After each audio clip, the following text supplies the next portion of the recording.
All right, I can go first. There's Zoom. All right, you guys, you're live on Zoom. So go for it. Good morning, everybody. Happy Thankful Thursday. Okay, good morning. Good morning. Good morning. Morning. There is no will but God's. There is no will but God's. And this is universal, really. This isn't just the Course in Miracles.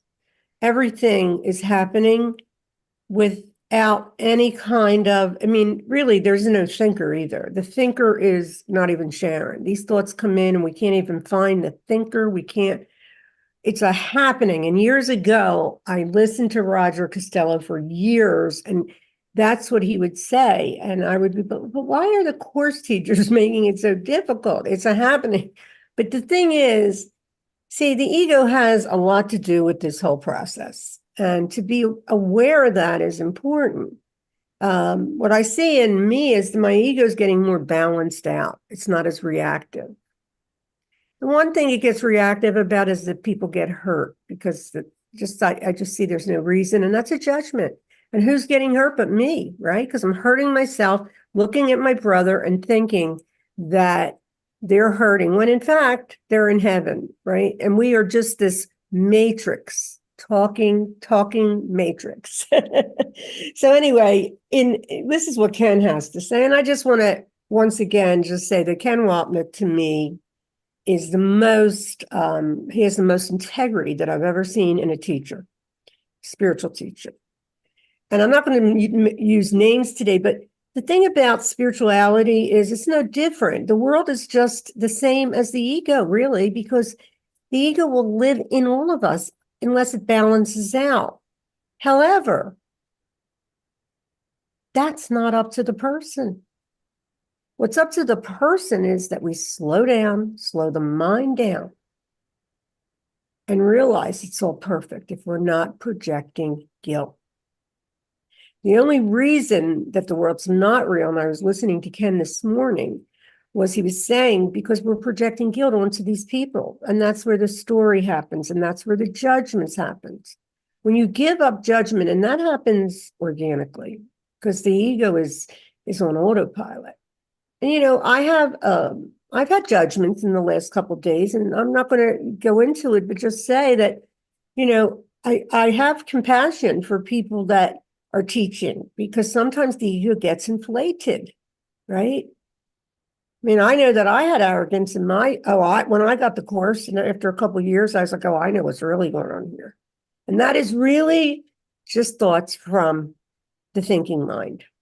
That's all it is, and it's beautiful when you can hold your mind responsible for how it sees things, right? Because judgment does separate us. And I have preferences too, but God is in charge. And who is God? Well, that would be God consciousness, which is all of us, right? All of us. And this is just to me, I don't know if we come back. I really don't. I've been reading just because I was guided to read a book on the Akasha records, because I found that this one woman was very interesting. I loved her prayers and stuff. Her name is Lisa Barnett. And why do I even get these books? Because I had ADHD. And I have a very curious mind, but the Course in Miracles will give you everything if you just stay with it. And it's a very benign text. It's a beautiful text, but Ken was always teaching us as his students, and I do believe he was the master of the Course. That's just an opinion that's coming from this mind. But when he would speak, he would basically tell us all, be normal. Now, one of his things and his advice was stay with the Course, because if you go back and forth, you might not get the full benefit. But for me, I did that and I got the benefit because it's all going to be happening and it already is over, right? But I sponsor two women from the 12 steps now, and they know that there's no will but God's, right? So it's like universal. And what is God but love? And what is love? It is the energy of the universe. When we put a veil over love, we are in the lower ego. And what is the veil? The veil is judgment, right? So this is Jesus, when he says Jesus is, Ken goes, this is Jesus' way of rephrasing for us our sole responsibility, which is to accept the atonement for ourselves. Now, the tiny mad idea, once taken seriously by the ego, says that the separation from God is a fact, and that the Son has a will separate and distinct from the will of his creator. This will of the Son can now establish its own reality as an autonomous entity. From that basic premise, the ego system logically follows up to and including making of the physical universe. The ego is thus a statement that says there is indeed a will apart from God's, and there can't be. God is all encompassing. That's the power, right? And that's really why we have such powerful minds, and we blew out an insane world where people come here to get hurt. The ego will say, well, I didn't come here to get hurt. But really, when you really been with a teaching, and they're all the same, although you really only need the course, I will say that. The most important recipe that I have gotten through all this is laughter. No judgment of yourself or anyone, because it is a funny show. If we take it seriously, we're in hell. Because nobody likes to see people get hurt. Nobody. I'm not any different than anyone else, right? So anyway, from that basic premise, the ego system logically follows up to the including the making of the physical universe. The ego is thus the statement that says there is indeed a will apart from God. This is in contrast to the principle of the atonement that says there is no will but God's. Any other thought is illusory and therefore has never happened. This idea is I can never say this word, succinctly captured in the following lines from the Manual for Teachers. Would you say that Ken Wapnick knows the course inside out? Well, I would say so, and so does Dove. They both have very high IQs. Anyway, in time, this happened very long ago. In reality, it never happened at all. And that's where the freedom comes. There is nothing we need to. It's all do nothing. What does that really mean? Get your character out of the way, because the character's making up stories, right? And just use love as the forgiveness. I have to tell you that this process is beautiful. And I will say being in groups like Gather is beautiful joining. However, going in the spiritual buffet like I did, I realized that Ken Wapnick was right. This is really an inward journey, right? And I get a lot of support in Gather. I do. I just have, and Lori, I love your group on Sundays. It's just sometimes hard for me to get there. But, I just feel like we are, the real teacher lives in us. And the one thing that, Karen always says is only equals are at peace. And, as egos, we like to give our power away. So what I've learned today is that everybody's equal here. Let's look at everybody as perfection and as the Christ. Over to you, Doug. Yes, that's true. We are all equal. We are all one. We are all the same. That's another word for God. Same. God. One. You. Me. One. There is no you, me. There's only us. One. Equal. Yeah, everything that you were just saying is really hit home. Talking about Ken Wapnick, I'm going to say this. No one ever has to agree with me, but I say that the voice that spoke to Helen and the person that we know as Ken Wapnick is one and the same. I don't have to prove it. It's just, to me, it's obvious. It's obvious. I mean, how perfect that course is given to somebody who would never teach it because she doesn't really want to believe it. And to a person like Bill who doesn't really want to talk at all, that to be a teacher that comes along that knows the course on so many different levels. And it's so funny. I mean, what's the possibility that a Ken Wapnick would come along and know the course on all these levels? Yeah. You know, if there's only one will, the will of God, and we all share the same will, there's only one will, of course, the perfect person always comes along. I'm going to take a look at today's lesson, which says, there's no will but God's will, lesson 74.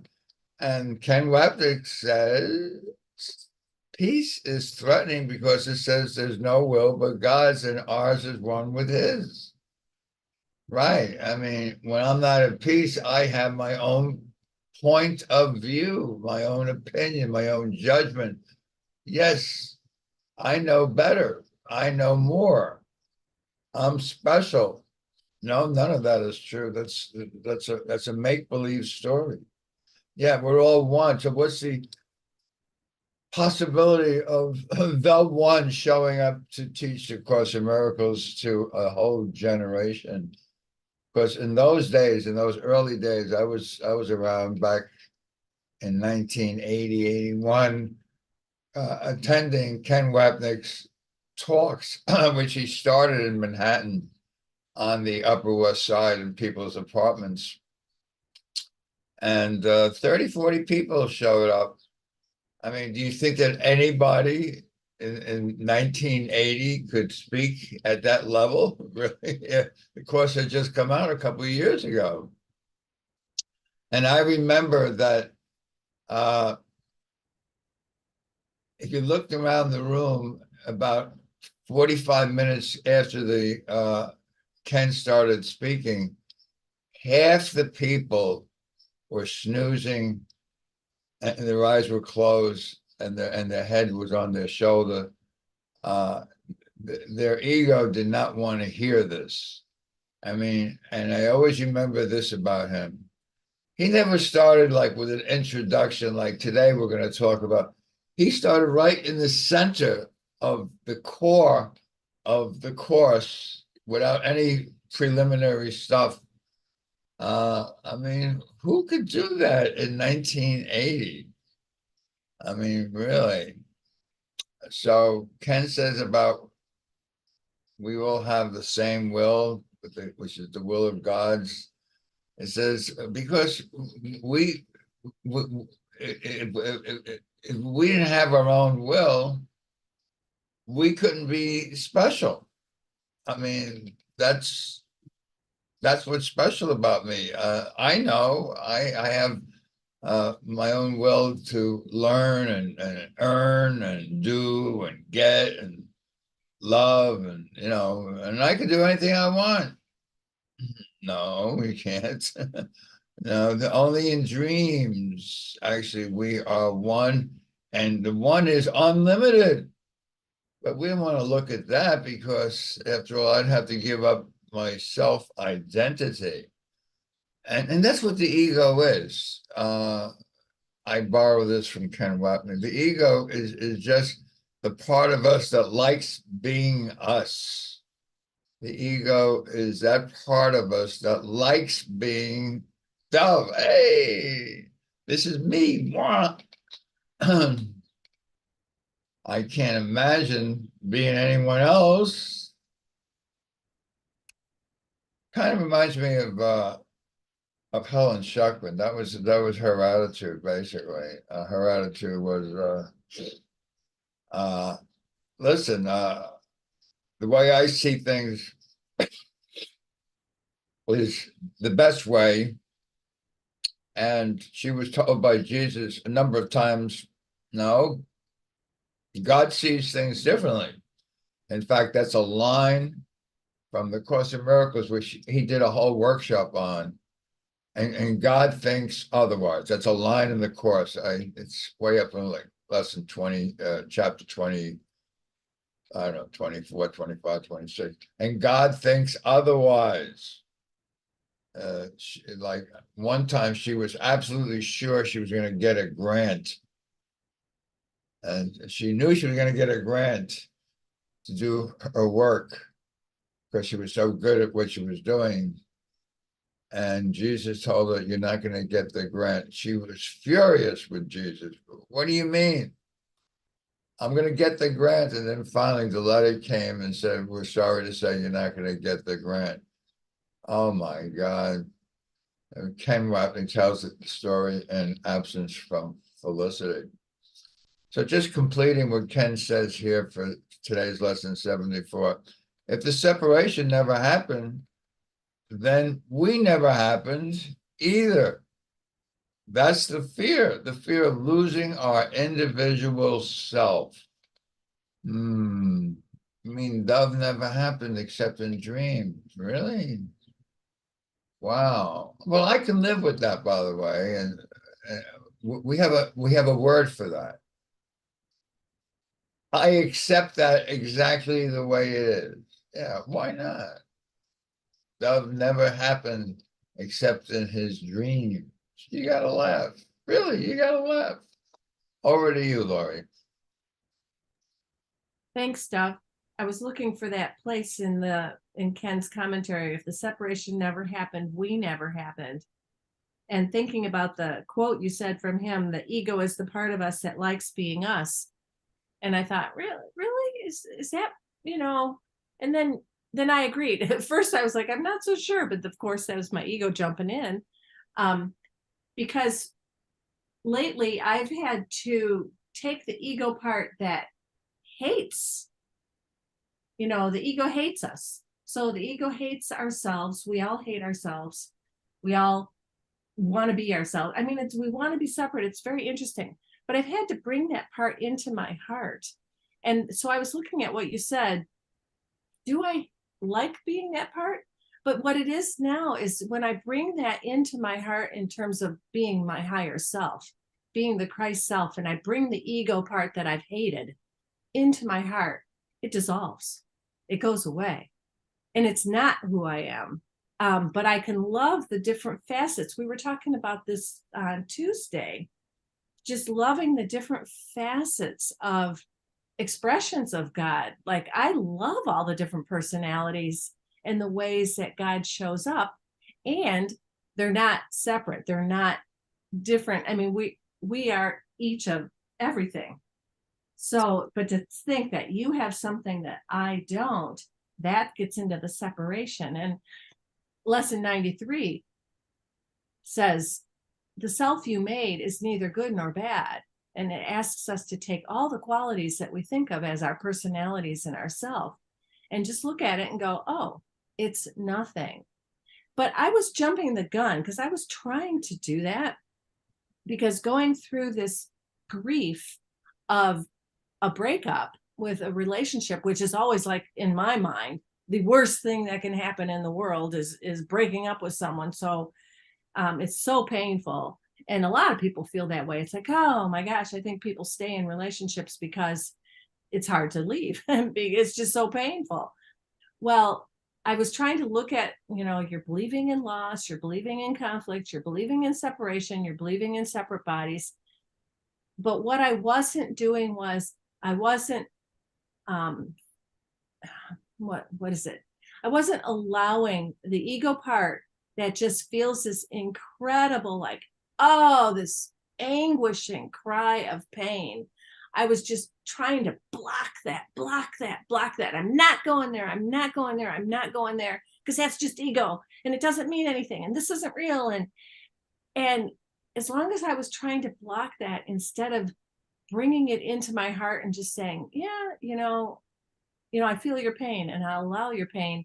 And then it dissolved, because it's not real. Because that ego part of us that believes in separation and believes in pain and believes in loss isn't real.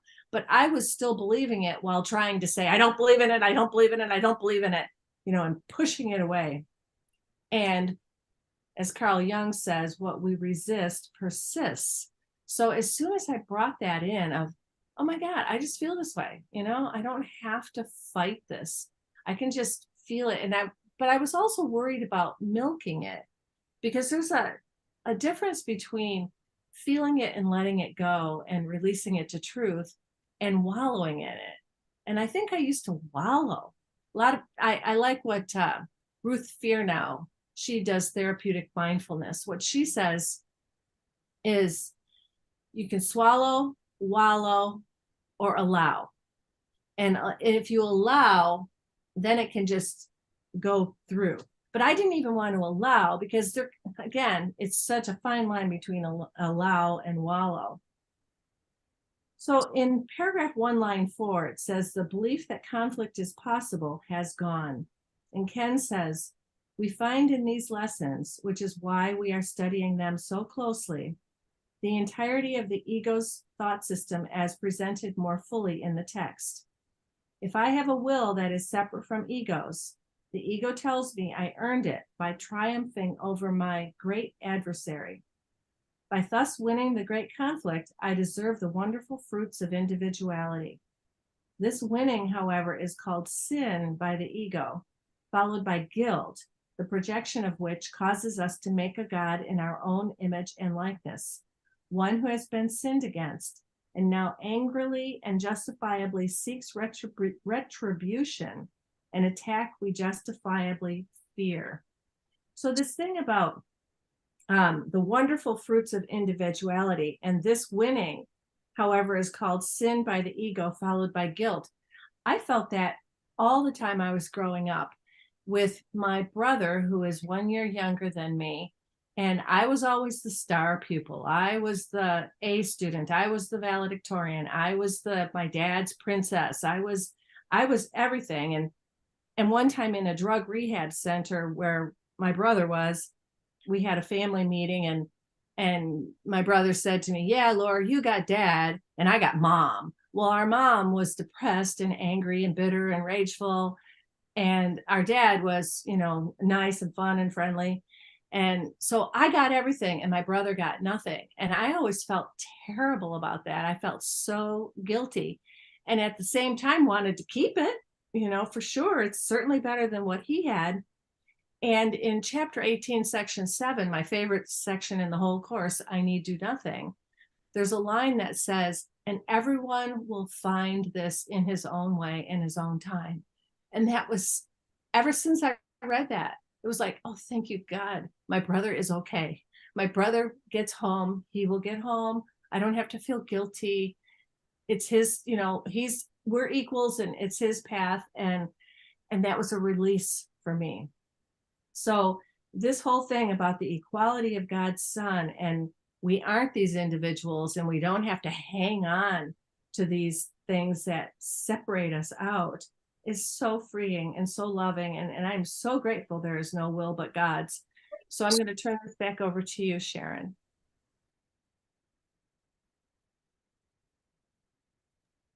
Thanks, Lori. I think it's funny because there is no will. And yet, what does that mean, really? Because the thing is, there's just one will, and that's from the wholeness. It's not a personal awakening. There's nothing happening personally here. It's impersonal. Everything here is impersonal.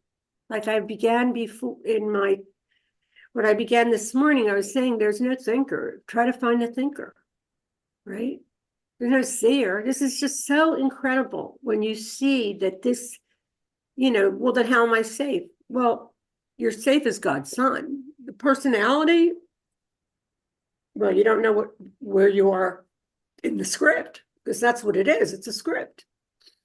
And you were sharing, Lori, about breakups. I think it's just that you're noticing that, it's the abandonment from our Creator that we really feel, right? That's the primary feeling. Years ago when my mother passed away, I was talking to Vicky Poppy, and she said, Sharon, you don't miss your mom. This is about God. And I wasn't ready to hear that because I was just a new student, And I don't even know that I missed my mother, because the truth is my mother wanted to leave. She was in pain 24/7. you know, the only thing I would have missed is watching her suffer and also be very angry, you know. But the bottom line is to get that God is in charge, it means even in the awakening, right? Because the I am is bringing us all home. When you accept the atonement, then when you realize that everything's happening for you, and it's not about Sharon getting everything she wants here. It's just not. And it's not about Sharon becoming enlightened because the person doesn't exist, right? So, you know, relationships are funny for me too. You know, the way I see it, the ego mind spins stories. And if it doesn't get what it wants, it'll spin it worse. But grief is really just an emotion. And that's energy that's stuck in there. It happened from the moment we just said, what if it would be like if we were separate? And I would say that most of us, if not all of us, would say, well, we would rather have not come. But you know, it's illusory, and that the laughter and the joining, and you know, there is a rise in consciousness, I think, when you start doing these lessons. It just seems that way anyway. For me, I've had quite a few shifts, and I can say that, you know, to deny the world is a form of nihilism, because it really is things happening, but the things are based on guilt, right? It's not really about who's running for president. It's not really about who did this and who did that, or what course teacher isn't appropriate. All of that, you know, and that's the ego, because I don't really think anyone has choice here, right? Because the ego is absolutely on autopilot. Like I said in the beginning, thoughts, there's no thinker. If you can find a thinker, let me know. Years ago, I had listened to Byron Katie's books. I have her stuff, and she was saying, find the thinker. Who is the thinker of the thoughts? And God is the only, and God is a word, really. It's a misused word, because I like the word love, because that we know what that feels like, even when we say it. Love, acceptance, presence, it's all the same. And the respect for this teaching, the course can be read from the ego, and then it can be misinterpreted, okay? It's really a very benign process. And when I learned, you know, for me, I put in the beginning a lot of time in the course, and it just never leaves you. And when the lessons come back to you, because I took like I guess it was like 2 years or maybe more, because I was with the Waking Together a lot, and they don't really, at least they never have any course classes or groups, or, you know, and I pretty much was guided back, because to me, it gives you a kind of like an independent path. You don't need anybody, but it's nice to join with beautiful beings that we have in ACIM Gather. So, you know, empathy, you know, I was going to say, you know, we know what the Course says is true empathy, to see your brother as the Christ. But then Lynn has brought in nonviolent communication. And those are great tools, because there's just two things that people really want, and that is to express their feelings, right? And their needs. And when we do that, we slow down, because the spinning mind isn't spinning. It needs to say things that, you know, and so they're tools for us to grow, because there is really no Holy Spirit. These are concepts, but there is a part of our mind that's the decision maker, that makes the decisions to bring us home. But we really never left. You know, this is just something in my mind, and I really fell in love with my character, because she's so dramatic and sometimes hilarious. But that's all she is. She's a character. And what is it about the victimhood that I used to latch on to? Well, that's every ego. We all want to be victims and victimizers. And that's truly why we came. However, when love comes out in awareness, you realize that that's really all that's here. And then the question can come up from the ego mind. Well, I don't know how that could be. I don't know how that could be, you know, because I see this, I see that. Well, these are concepts made out of, I would say, I'm going to use Regina's thing, everything is clay, right? Everything is God, and it's all just clay, the same substance. Everything is consciousness. And to not discern is, you don't really need to, because you see sameness everywhere, right? Sameness. Your mind goes quiet. I mean, the mind is crazy. My mind's crazy. I get very upset when people get hurt, including myself. But then I'm projecting that, right? Because I'm projecting hurt.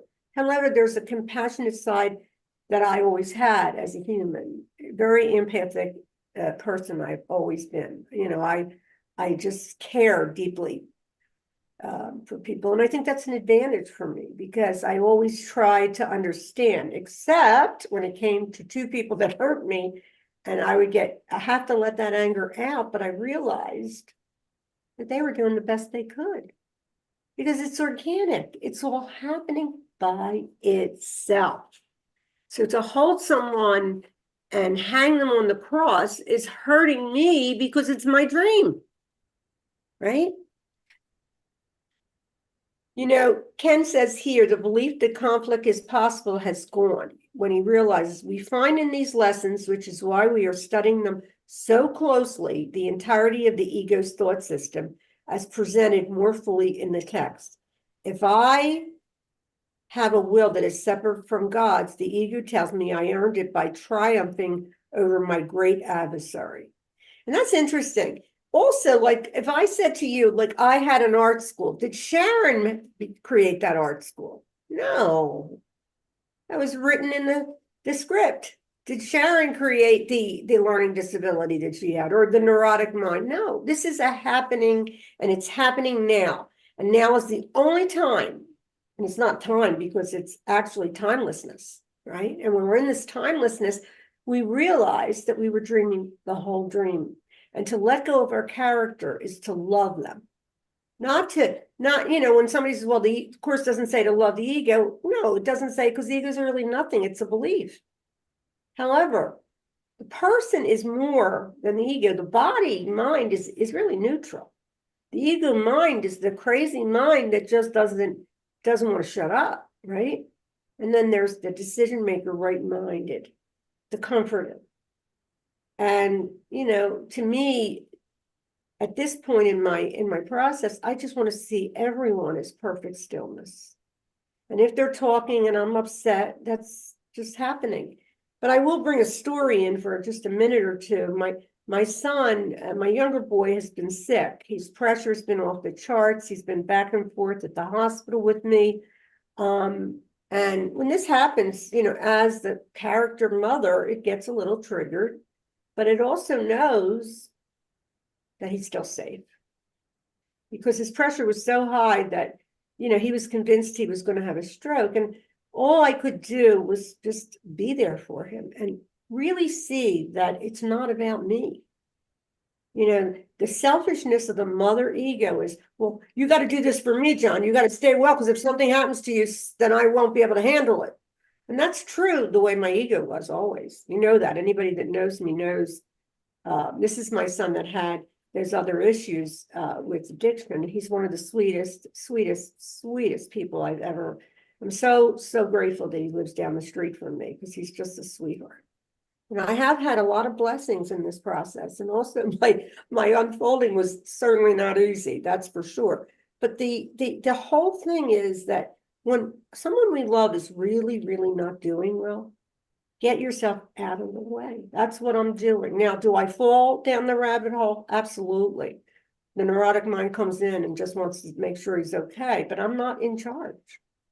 Yeah, he has high blood pressure. He might have sleep apnea, all the things that happen to all bodies in some way. Not this exact symptom, but nobody here doesn't have health issues in some way at some time. So, I mean, accepting the atonement for yourself is saying, I know who I am, and I know who my brother is. We are love, unconditional love.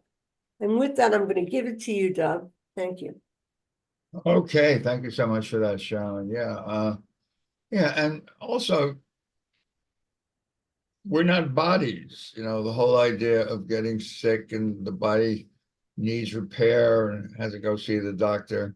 That's one of your expressions that I like is the ego is on autopilot. So what does that autopilot look like? Well, I'm a body. I'm a body, and as a body, I got to take care of myself, and I got to eat the right food, and I got to do exercise, and I got to do. So the ego is on autopilot. As a matter of fact, let me rearrange. I was looking at the. I gotta exit my full screen. I was looking at the chat and I now couldn't find it. Okay, so I'm back to looking at the chat. And like Ken Wapping says, an open mind sees the body as a symbol. And he's very clear, and this is about the clearest thing you can say that the course teaches. Don't confuse symbol with source. So, the ego thought system only sees symbols, means only sees form. It has no idea of what awareness is about. And then I use your expression, ego is on autopilot. It sees only symbols as real, no awareness of totality. So, it's like in chapter 7, section 7 is called the totality of the kingdom.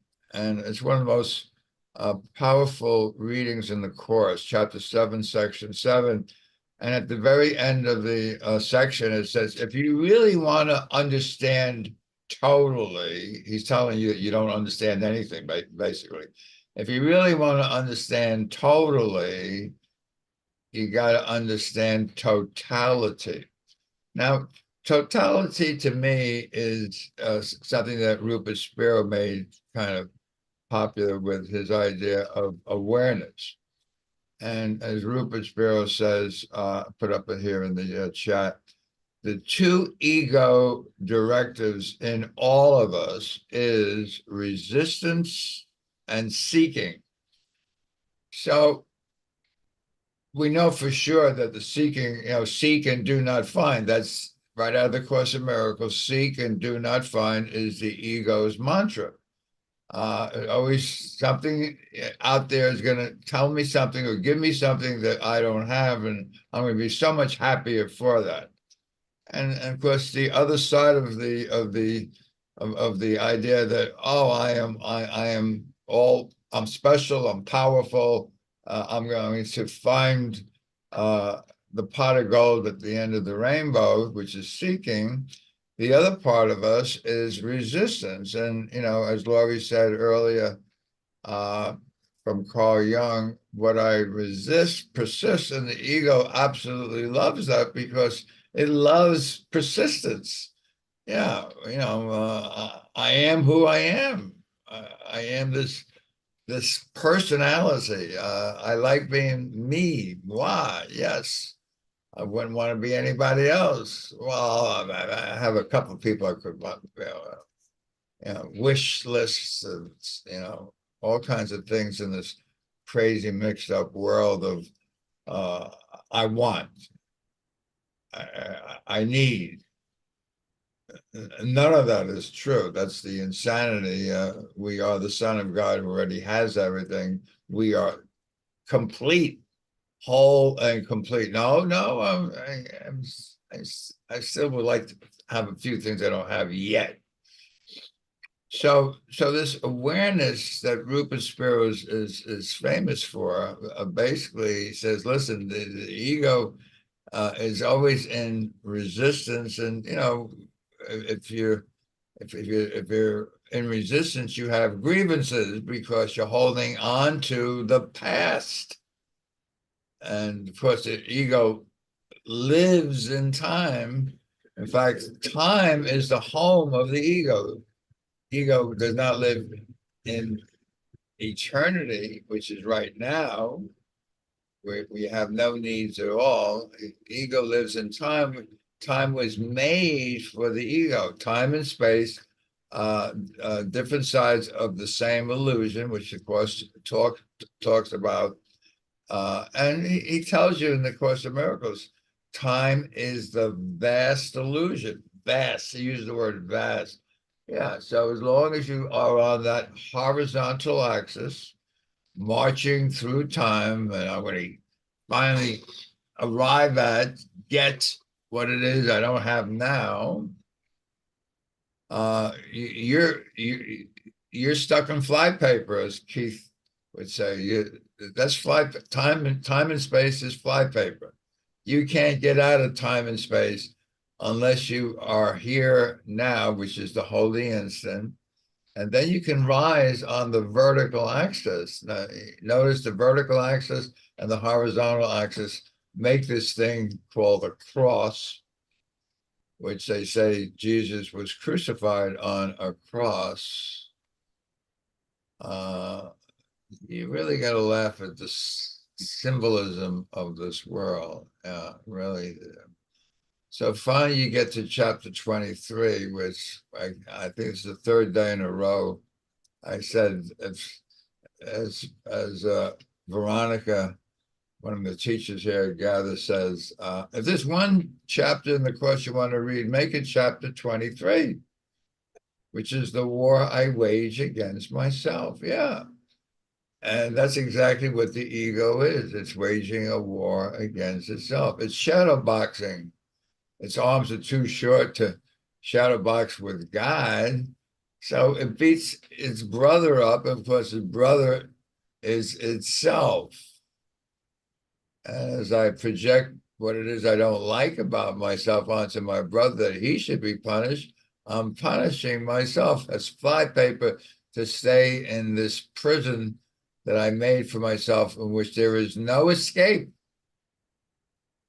unless I'm willing to return my mind to the eternal now, to this holy instant. And then say, which it says in chapter 23, section 4, I can rise above the battleground. The battleground is the flypaper, is the thing that keeps us stuck. We actually think this stuff is real. There's all these symbols and forms, and we give names like Hamas and Putin and Ukraine and Haiti, and oh my God. God has no name. There's no name. There's simply eternal life. There's simply eternal life. That which is real can't be threatened. That which is unreal doesn't even exist. You gotta laugh. And with that, I'll turn it over to you, Lori. Dov, you make me laugh. I love hearing you say that. You gotta laugh because you do. And that is something that when you recognize what you think you did and you really see it, you do laugh. You go, oh my God, I can't believe I did that. Or I thought I did that. Right? It was all a dream and I made it so serious because we really do. And Sharon, you're absolutely right when you said someone told you that you're not crying about a loss of a relationship, but abandonment from our Creator. And that is something that I've noticed very strongly, is that when I am abiding as the higher self or remembering who I really am. Oh, hello, doggy. I just saw Zulma's dog. Hi, Zulma. Hi, doggy. When I'm abiding as my higher self, there is no loss. I don't feel all those awful grief-stricken feelings. And at the same time, it's like, golly, you got to allow those and not fight them. So it feels like such a balance, and it really isn't a balance because it's one or the other. But man, when we look at how deep this crap goes, how deep this belief in separation goes, it blows my mind. Absolutely blows my mind. And I've been getting more and more compassion for people and for the world lately as I allow more compassion for myself. And it's not like I didn't have compassion before, because I was always a very compassionate therapist and never judged people in my office.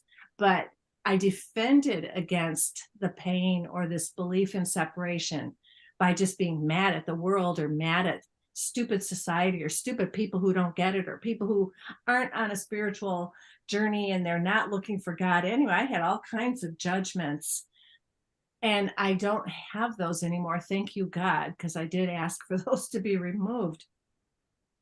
But when you say grief is a stuck emotion, I think grief is pretty much what runs the world.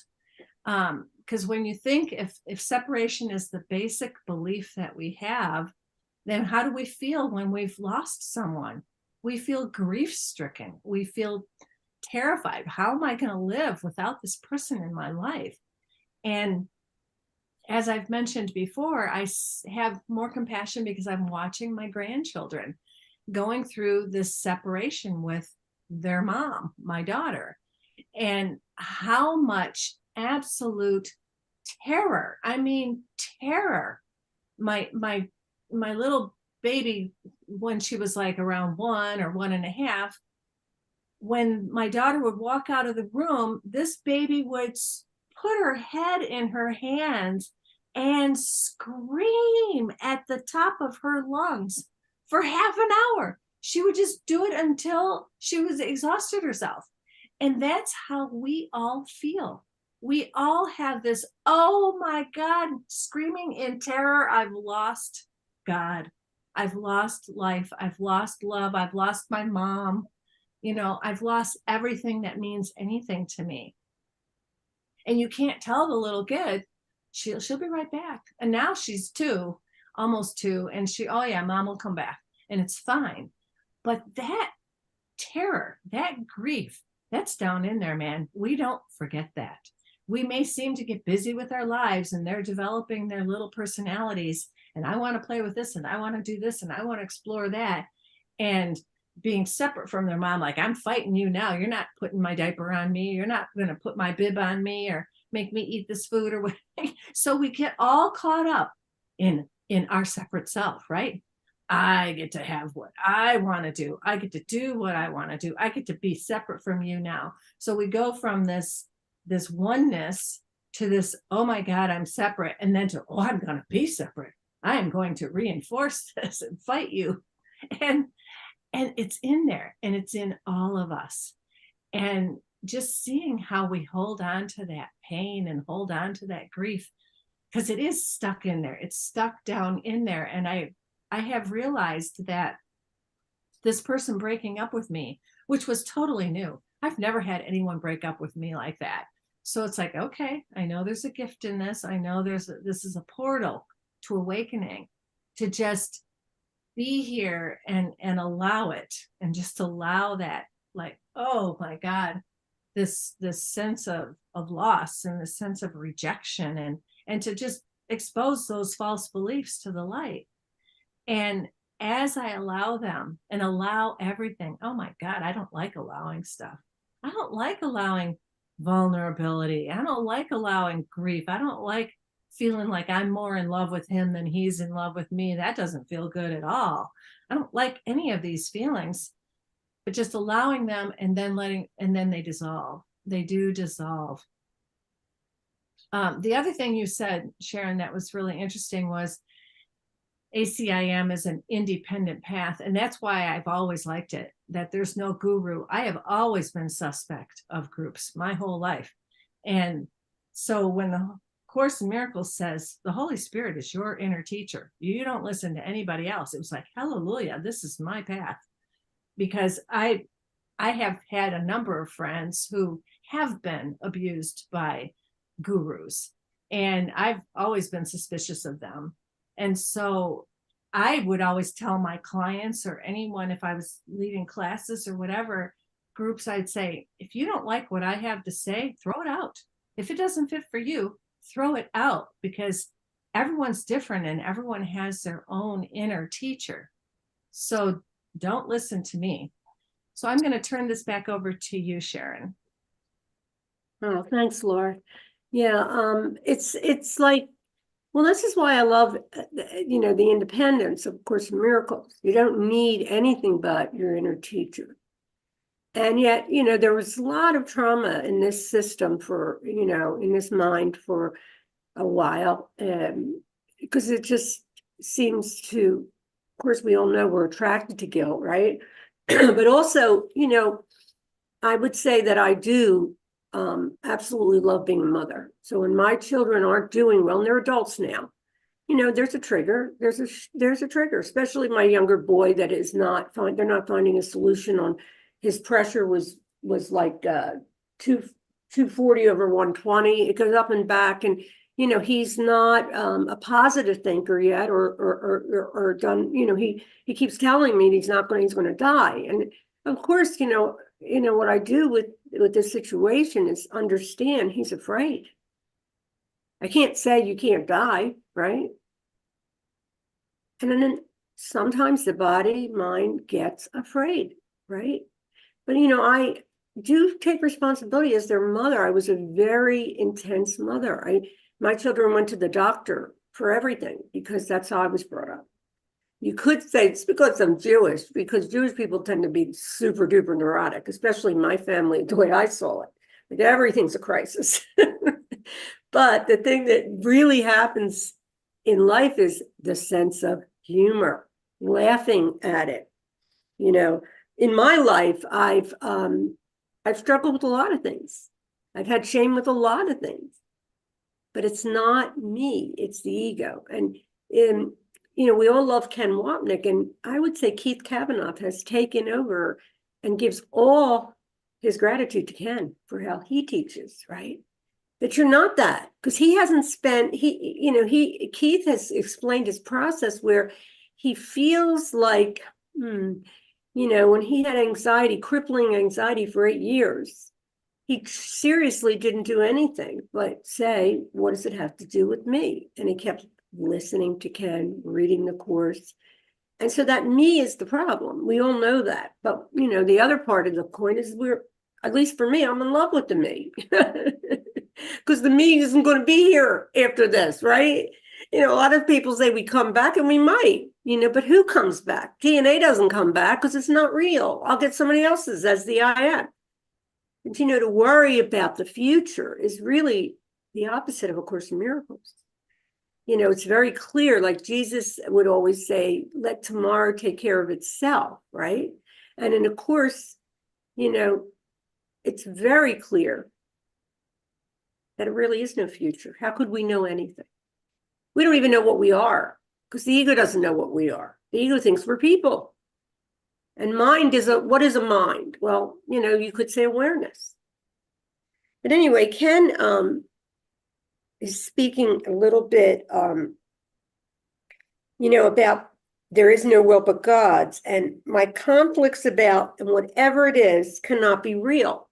And what happens in the mind of Sharon is the ego makes it real to distract us. It's a very insidious mechanism. But Ken says here, I cannot realize the conflicts between you and me are unreal unless I accept the fact that I have made them real, very real. We have first to look at the conflict as we experience and then retrace it to its source. This process of looking, of course, is the sum and substance of A Course in Miracles, a process that is impossible unless we look in the right place, the decision-making part of the mind where the mistake was made. And that's where we just said, what would it be to be separate? What would it mean to be separate? I was very attracted to the Akasha records, but when I think about it, that's just part of the dream. If you're informed in any way, you're still in illusion, right? So,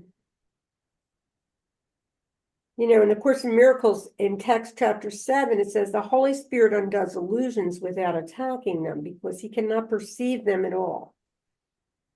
But what happens is the less attention that we draw on our stories, right? Because our attention does determine which mind we're listening to. So if we put attention on the Christ, which is this space, this beautiful, pristine awareness, we won't fall into the trap of story, you know. And the ego thrives in story. That's why it likes groups, because then it can talk about this one and that one and be busy. And this course really is a self-study course. But, you know, some of us are people-oriented like me, and I feel like for me, the groups, well, especially ACIM, I mean, that's where I started. And I have to say, I was on there all the time because I didn't know anything about this, at least consciously. You know, unconsciously, we all know that this isn't real. If one knows, all knows, right? Because there's only one. So, you know, the Holy Spirit does not want you to understand conflict. He wants you to realize, because conflict is meaningless, it is not understandable. And that's truly what this mind tries to do. I have an analytical mind like every other ego, and I love psychology, so I like to help people, and I like to put concepts together, but all I'm doing is staying in concepts. I'm not doing anything else. This whole dream is Groundhog Day, this whole dream. And in the ego, in this mind, it's very attracted to drama. However, it does balance out. And what I'm seeing now is that the hurts that I have, you know, a lot came up when my son was really challenged this week because of the way he got. And, you know, I was just there to listen to him. But for me, things were coming up still from when he was a little boy and what he had to go through, you know, and how, you know, maybe this is why he ended up with this story, that because he had a tough one. He really did. Addiction is tough. It's not easy because people look at you in the world like, you know, we all think we're horrible. We all think we're the home of sin, darkness, and guilt. And so that's what happens in addiction. That's how they treat people. We don't want that. But these are our lessons, right? The lessons of love. That's what this is. And what is love? It's acceptance here right now, and there's only now. And with that, Dove, I'm going to hand it over to you to say goodbye to everyone, because you are certainly, you know, someone that's been a great teacher for me. And I hand it to you right now, Dove Dishman. Okay. Thank you so much for that. And, you know, lately I've been saying, you know, I'm really not a teacher. I'm a helper. And the course, you know, after dozens of years of looking at the course, it's the first time I realized that, you know, it started in lesson 67. It says, love created you loving, kindness created you kind, and helpfulness created you helpful. And then all of a sudden, as soon as I saw that, and I said, wow, that's true, you know, and he tells you the same thing on page 28. He says, I'm here only to be truly helpful. You know, I don't have to know what to say or what to do. He who sent me will direct me. So helpful is really, we're really here to help each other. If you look at the word love, that's exactly what love is. You know, I'm not doing it just for myself. And he tells you that. He says, you know, that's Maureen Muldoon's prayer. I'm not just doing it for myself. I'm doing it for the sonship, literally. So what appears to be, you know, people doing to each other or something like that. If you look at Dream Roles, chapter 29, section 4, we ask them to do these things. We ask, no one can do anything to you except the role that you have assigned to them. When you see that, this entire thing becomes a comedy. It really is. You know, so as Laurie says, like to laugh. Well, of course you like to laugh when you realize you are doing this to yourself. That's the secret of salvation. Thank you so much, Laurie, Sharon, Lynn, Zoma, everybody out there. And Regis, we really miss you. I asked Regis yesterday, what was his decision based on? And he said in one word, guidance. I said, fine, that sounds good to me. You gotta laugh. Love you all. Thank you so much. Thanks, Sharon. Thanks, Dove. Thanks, Lynn. Thanks, Lori. Thank you. Thank you, Lynn. Thank you, Doug. Yeah, you know, and I didn't even ask Regis because I figured, yeah, I'm sure that's exactly what it is. So, you know, if he wants to say something or has some thought, that's fine. But I think he just felt guided to stop sharing, and he's done that before. And he came back later, and a lot of people have left and come back. So I don't stress about it. I'm just like, okay, we just got to fill that hour now. And I'll probably just play more recordings, or someone else may pick it up. I don't know. Anyway,